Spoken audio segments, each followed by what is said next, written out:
Kabisa nataka niwatakie wale manusura wote ambao wameumia kutokana na ile ajali, ambao wengi wamepelekwa mahospitali, wengine wamekimbizwa Mombasa, wengine wako Kilifi District na wengine wako hapa Malindi General Hospital.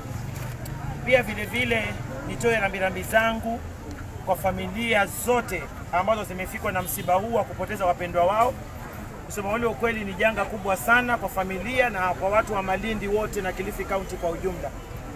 Wengi ambao hivi sasa tumepoteza watu 15.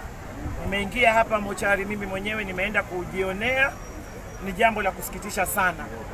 Na mimi kitu ambacho nataka niombe kwanza Kilifi County Government ya kwamba ile mili yote ambayo iko hapa mochari wawe watawave hizo mochari fees, watu wapewe nafasi mili yao itengenezwe hapa na waje wachukue mili yao ya wapendwa wao waende kupeleka kwa mazishi.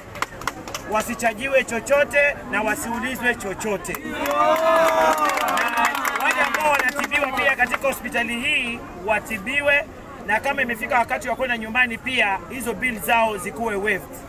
Na iwapo hawatafanya hivyo, wale ambao wanatibiwa hivi sasa, mimi mwenyewe kama mbunge wao wa Malindi nataka niwaambie ya kwamba wakati ukifika, ikiwa Kilifi hawata waive hizo bill, tafadhali, mimi ofisi yangu iko hapa na mimi mwenyewe napatikana.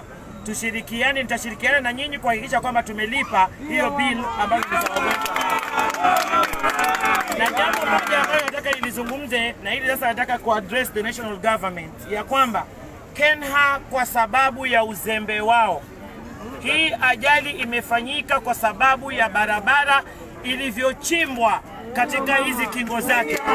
Na contractor amekuwa mzembe, ameondokea kazi, amechimba huku chini, barabara iko very narrow, magari hayawezi kupishana.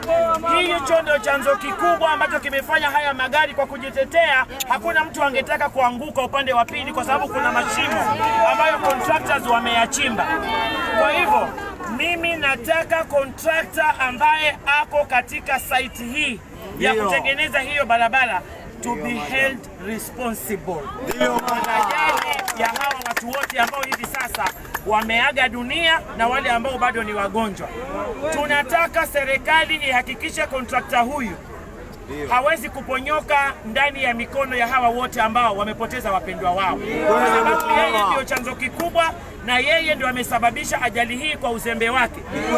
Lima ameichimba barabara na akapotea kutoka kwa site. Kwa hivyo tunataka yeye kwanza hivi sasa akamatwe na tumuone akijibu mashtaka ya uwaji. Kweli mjinga achikwe zetu. Ni jambo la kusikitisha sana. Na wengi ambao wamepoteza maisha hapa ni wafanyikazi wetu wa county government.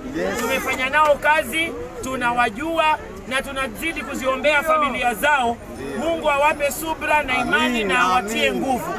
Na ya kwamba sisi tutashirikiana sisi wote kuhakikisha kwamba mazishi yao yamekuwa katika hali ya heshima na wamepewa heshima zao ambazo zinatakikana za mwisho. Kwa hayo mengi machache, nataka tuombee sote familia na Mungu azidi kuwapa nguvu.